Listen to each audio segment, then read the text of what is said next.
Ayan, shoutout sa ating lahat dyan. Nandito tayo muli sa ating munting channel at magre-reaction tayo dito sa sinasabi ni Ridzin na may alukan pala ng kasal.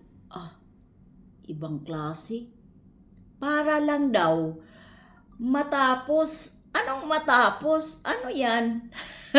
Aalukin ka? Tapos pag hindi, compatible kayo, isa sa uli? Kalukuhan yan. Pero bago ang lahat, tayo ay mag-shoutout muna sa ating mga kasamahan dyan. Andyan si Ate Lydia Nabida, Jacqueline Docosen, Ermagalo Mix Vlog, Kaberks TV, Hasa 26 TV, Cell TV PH, Ate Glow Official, at ang inyong lingkod, ang crispy na maglaway lang kayo na hindi talaga ninyo matitikman kasi tiki na.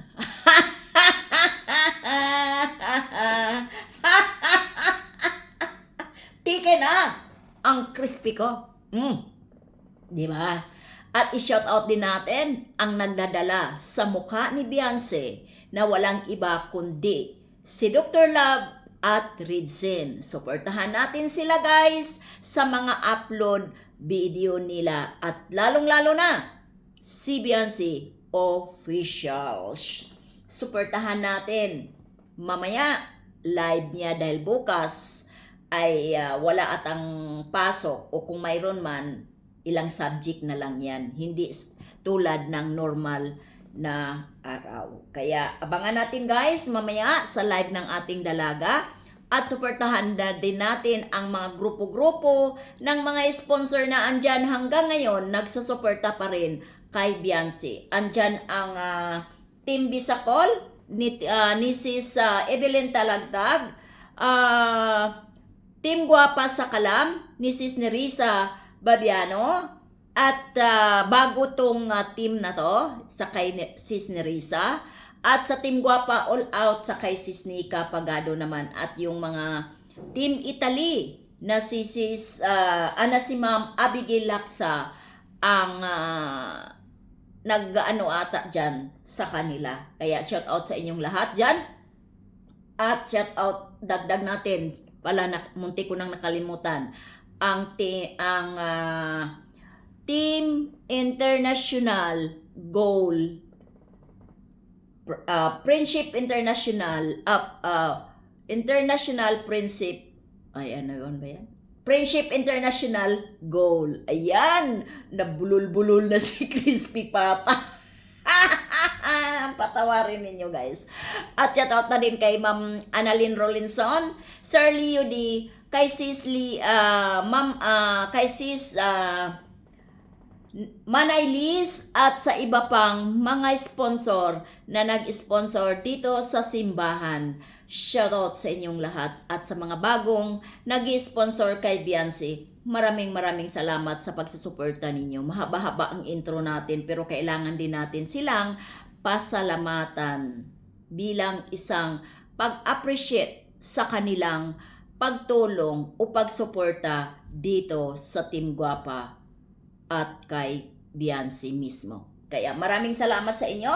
Bago tayo dumako sa ating pinaka-content topic tungkol sa pag-alok ng kasalan, pakinggan muna natin ang sinasabi ni Ridzin. Dito tayo kukuha ng ating sasabihin dito sa ating pagre-reaction sa sinasabi ni Ridzin. Dito tayo kukuha ng ating sasabihin o sarili nating opinion. Kaya pakinggan natin guys,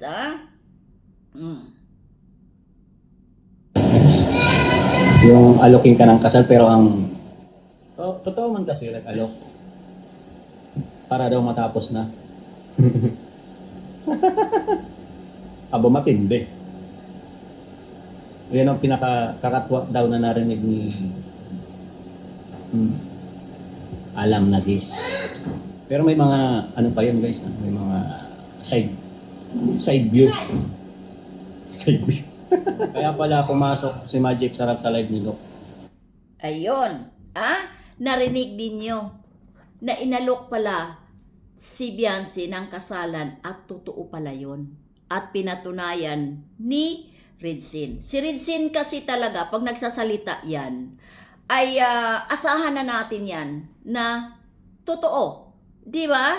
Suportahan natin itong dalawa, si Ridsin at si Dr. Love, dahil dyan natin maririnig ang mga pangyayari kasi andyan sila at sila yung unang sumagot sa mga ibinabato na mga kasinungalingan laban kay Beyonce. Kami sumunod lang naman din sa mga bulgar nila. Kaya suportahan natin si Ridsin. O, kita ninyo naman yun. Kaya pala, ito si M ngayon, nakarating na yan sa kanyang kampo na may alok palang kasalan. So, hindi na tayo magtataka na ito si M pumapasok sa mga live. Kasi, ayan nag-aalok pala talaga ng kasal para matapos. Matapos? Ano yun? Pagkain? Na alukin mo? Tapos, pag hindi mo gusto yung lasa, ibabalik mo sa lalagyan? Diba? Ayaw na nga ni Beyonce. Kasi ayaw niya yung ugali. Isa yan. Talaga, sa inaayawan yan. Tapos, aalukin ka ng kasal? Ano yan? Pagkain na parang isubo at iluwa? Habang buhay mo na yan. At ang katwiran, para daw matapos. Matapos saan? Lalo lang, magpasan si Beyonce ng kalbaryo sa buhay niya. Bakit niya papasukin ang isang bagay na wala pa nga kayong relasyon at aalukin ka ng kasal, at kung mayroon man, aalukin ka ng kasal at umayaw ka na, siraulo ka na kung papatol o papayag ka para lang sa salitang matapos na, parang matapos na. Ano yun? Ibig sabihin na mimilit ka para pakasalan ka. Ay, ano na tayo dito ngayon? Ano na tayo dito ngayon? Yun ba ang kasagutan? Alukin mo ng kasal? Hindi yun ang kasagutan eh. Hindi yun ang hiningi ng magulang at kay Beyonce. Napakasalan siya.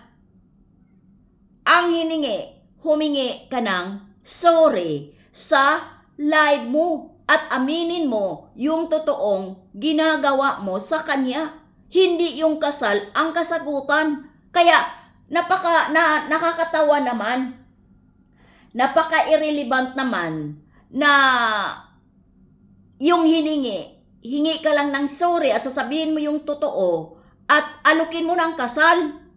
Ay, pastilan ba naman? Anyari na tayo dito? Kaya mabuti na lang at tinanggihan ni Beyonce. Simple lang yung hinihingi hinihiling maghingi ng sorry at aminin yung ginagawa. Diba? Tapos aalukin mo ng kasal para matapos na ang lahat. Kalukuhan, diba? Kalukuhan. Dahil yung kasal, habang buhay yan. Lalo na kung wala kang pera, magtitiis ka. Nakapusas ka sa isang relasyon na walang kasiguraduhan. Papasukin mo yan. At kung mag-file ka ng annulment, wala kang pera. So, magtiis ka dyan. Kung aalis ka, nakatali ka na, kasal ka na. Diba? Ano to? Maglukuhan na lang? Ano ba yan? Kaya, Diyos ko po, pasalamat tayo na tinanggihan ito. Klaseng pag-aalok. Parang nag-aalok ng pagkain na panis pala. Diba? Kaya hanggang dito na lang tayo. Maraming salamat sa mga nanonood sa ating mga upload video. At sana, huwag naman tayo mag-skip ng ads. Yun lang ang pakikiusap namin. Kaya maraming salamat.